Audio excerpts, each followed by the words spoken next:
So guys, for the first step, you want to head over to search and then type in CMD. Then you want to run as administrator.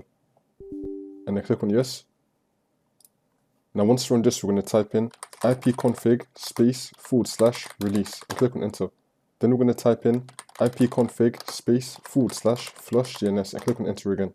Now we're going to type in ipconfig space / renew and click on enter again.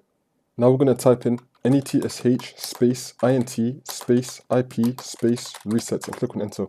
Now we're going to type in netsh space winsock space reset and click on enter again. It's going to ask you to restart your computer, but don't do it yet to complete the next steps in the video. Now for the next step, you want to head over to search again and type in view network connections. Click on it. Now once you're on this, you want to find your network adapter. You want to right click on it and then click on properties. And then you want to click on internet protocol version 4. And you want to make sure that use the following DNS server address has been selected. And you want to make the first line 8888 and you want to make the second line 8844 and then click on OK. Now for the last step, you want to head over to search and then type in device manager. Click on it.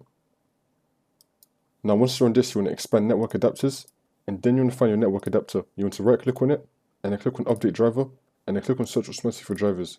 Make sure that you have the best drivers installed for your device. Now you want to restart your computer and then the problem should be fixed.